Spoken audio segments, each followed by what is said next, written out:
Well, hello, nail babes, and welcome back to the channel where I try to eliminate your nail struggles by trying all the nail things so you don't have to. Nevertheless, today we are going to talk brushes because there are a lot of brushes out here, and I'm sure a lot of you that either are a beginner or maybe you've been in this journey for some time and you're like, hey, I am just looking for things that will work for me.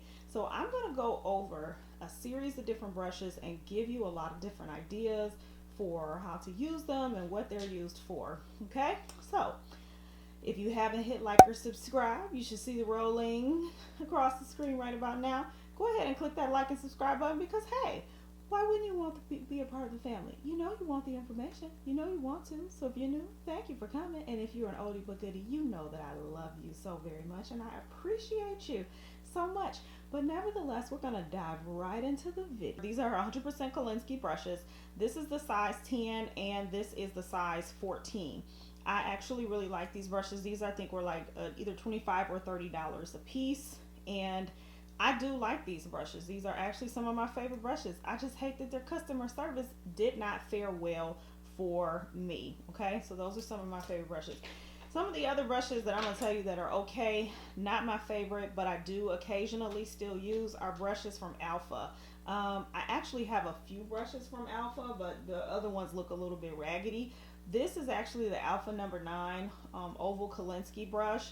I've gotten to the point that I really don't like pinch brushes anymore because I found is if I don't have a pinch brush, the more that I use it, it kind of flattens out on its own. Alpha is a good brush company. It's just that it wasn't the company for me. I just didn't like it because I feel like the bristles frayed over time, and I just didn't like the way this brush, picked up in that. So this has not been my favorite brush to use. I also have this brush in a number 8 and a number 10, and between the three, I actually like the number 9 the best. That's why I'm showing this to you here on camera. It's still a good brush though. It's just not my favorite. And then last but not least, for acrylic brushes, this is just a glitter handle brush that you get off of eBay.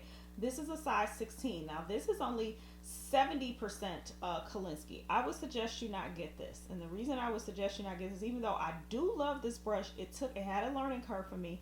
The reason that I would not suggest you to get this brush is because my acrylic, no matter the brand, it did not matter when I adjusted my liquid to powder ratio. After a while, this brush just does not pick up well, and acrylic just gets clumped in it. You probably see a little bit of old acrylic in it right now, which I actually just need to soak them in monomer in order to bring that out and then wipe them on a towel.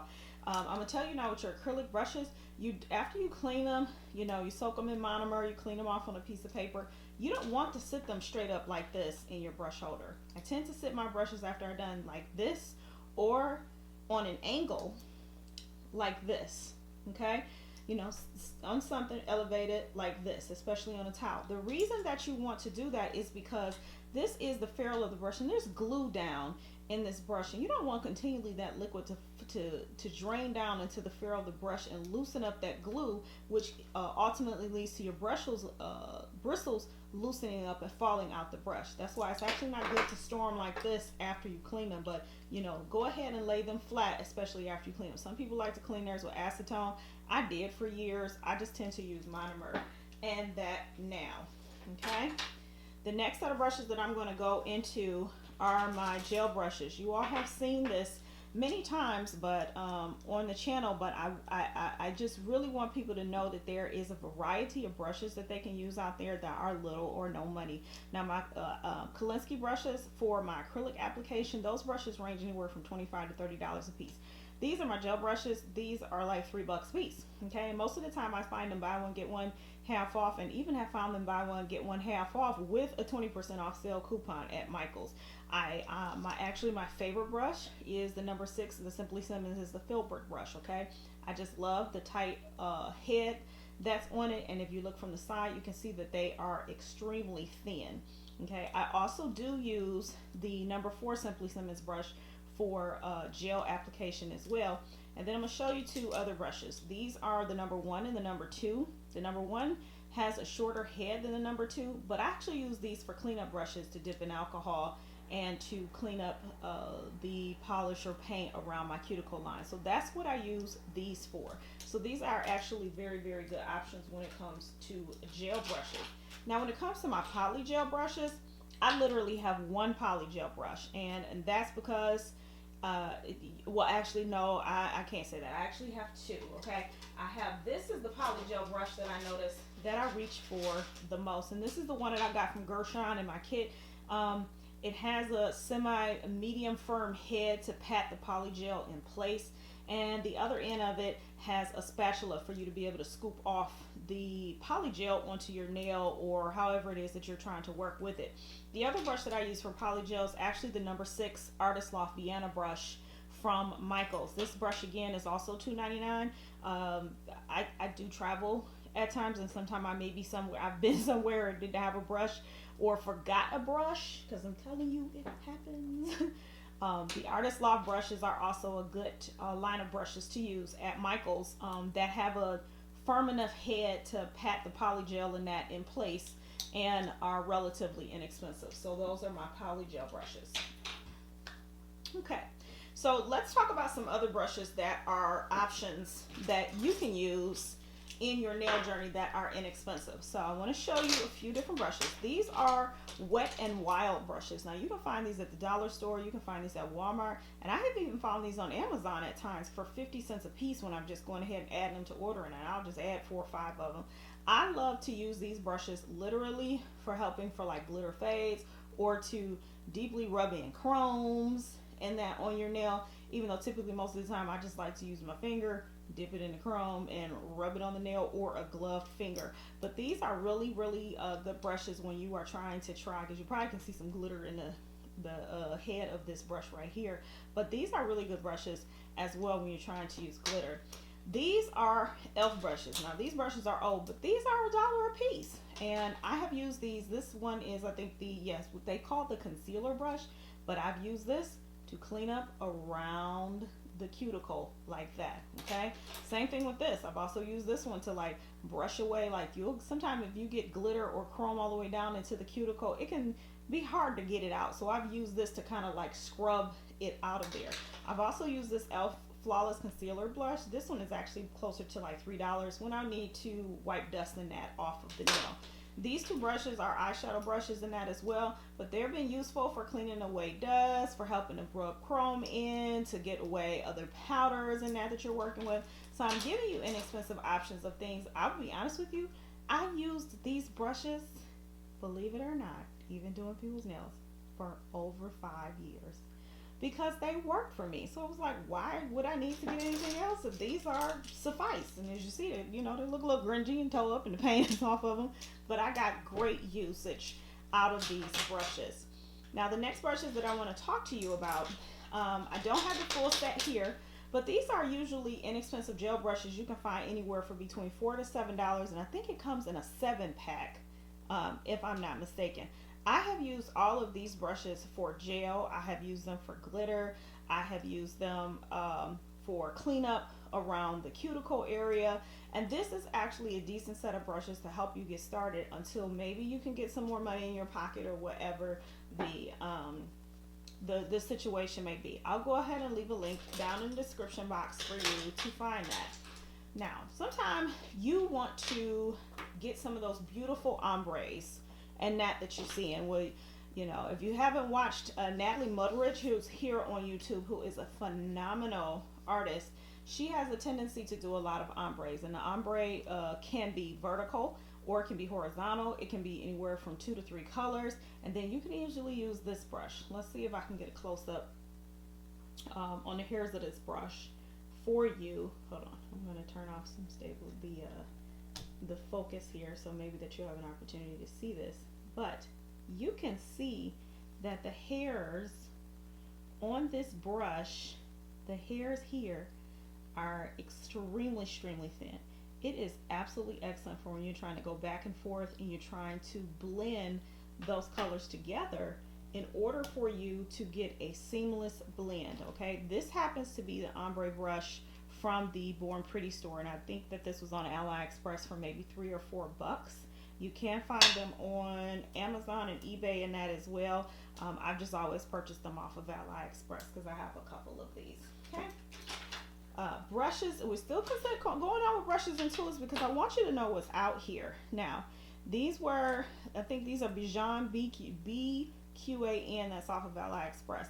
I actually use these for both cleanup and for polygel, but mainly for cleanup because I just am privy to my Gershon brush. But this is just a double-ended brush that on one side has a pointed brush that I've used this in to make 3D flowers. So if you were looking to know, okay, what brush would I use for acrylic 3D flowers, you want a brush that is quite stiff, and you also want it to be very pointy. Okay, you don't want the head of it too big because you can look at it from the side and see that it doesn't have huge thickness, so that you can create those seamless flowers if you are trying to do 3D flowers. Here's just another brush that has the same thing. It's just the head on it is maybe a millimeter or two smaller than the one before it, but I love these brushes because they have awesome stiffness for me to be able to create 3D flowers with it. In the other end, you know, just a cleanup brush. You know, can't go wrong with that.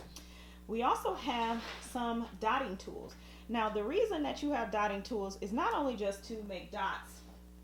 You know, I got a nail here I was playing around with when I was sleepy, but you can see that you can use it to make different size dots towards the design that you are maybe trying to make. Another thing that I like to use, and I'm going to show you a colorful nail that I did, you know, because I had some new paints in. This is not a design, I just wanted to try them. I like to use dotting tools to go in. I put paint on my dotting tool or the gel hard gel, and I use this to fill in the paint on the nail, and then I go in with a liner brush and go in and just clean up along the lines. This helps me more so to be able to fill in the design on the nail without having to take as much time. So let me give you, I got some hard gel here, so you know, these are the Medusa gel pots. You've seen 1,000 videos on my channel, well, at least 2 or 3 of them now. And I like to take them at the end that you see here. Got a little much on here, but you're gonna get the point. And I like to take them and just use them to fill in the area when I'm trying to make abstract designs. And when I'm done, I can go in with the liner side and just clean up the edges and make sure it is filled in, and then I can go ahead and cure that design. So those are some ideas of what you can use. That dotting tools are just not to make dots. I use them to fill in for designs and all of that jazz that just, you know, helps you to have great nail designs. So in addition to dotting tools, if you go in the dollar store or sometimes even Michael's or Joann's, you'll see them listed as embossing tools. If they say embossing tools, it's still a dotting tool. Okay, now I also have some wonderful gel brushes from the company Medusa, and I just have a series of liners. I customize my liners. I showed you earlier how I use the cuticle nippers to nip hairs off of them, but I have a short liner. I think this one is the short one. The first one is this is the medium liner. And last but not least, this is the short liner that I've used in designs. Going on with tools, I'm going to switch over to some tools now. Tools, this is your cuticle pusher, okay? It has 2 different ends. One is a smaller end, one is a larger end.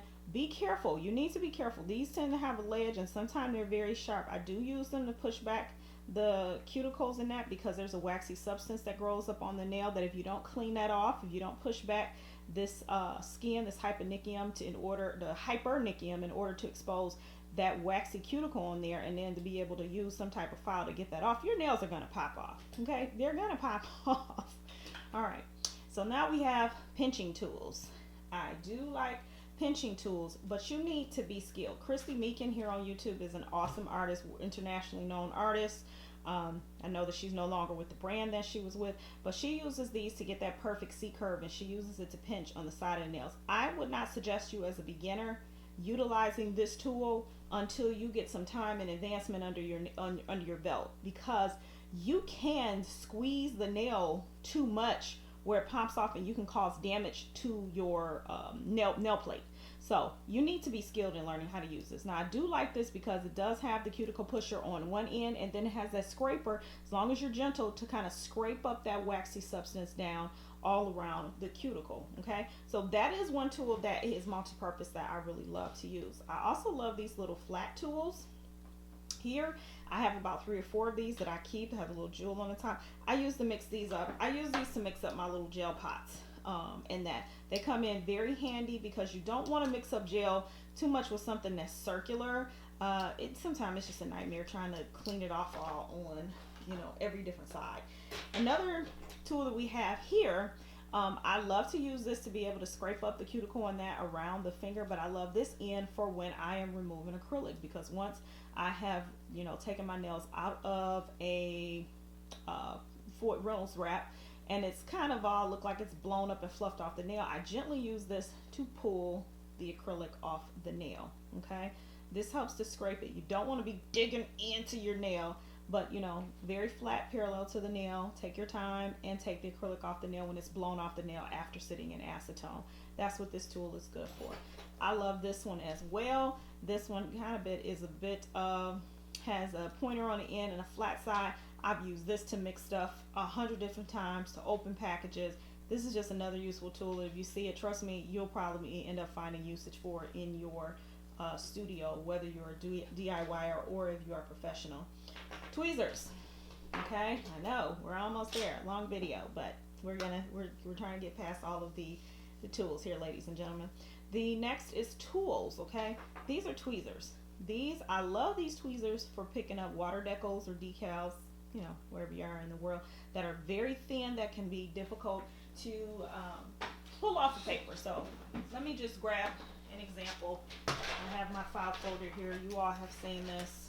That is some of my storage that I have. These are water decals, so we're going to see how easy these are actually going to come off, and probably not because they're under plastic, but you'll get the drift. That I like to use these to be able to pinch the ends, and they're just stickers, and just pick the end and pull it right up. You really need some really thin tweezers for that. So these work extremely well to get stickers in that. I should have showed you the Christmas stickers I have, because those are stickers and not water decals, because water decals you usually need to cut out individually if it's a specific design that you want.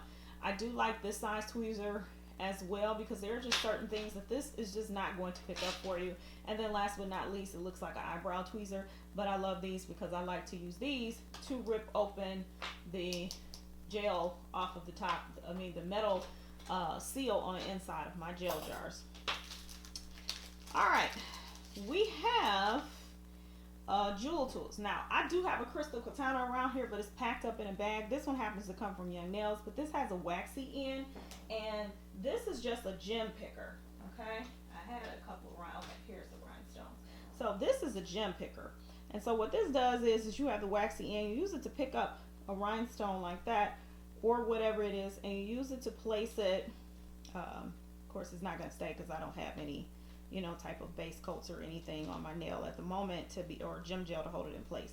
But you can use it to literally just set the jewel on your nail in order to help you with placement. And then usually there's a dotting tool on the end to be able to help you move around your jewels. So that is what this tool is for.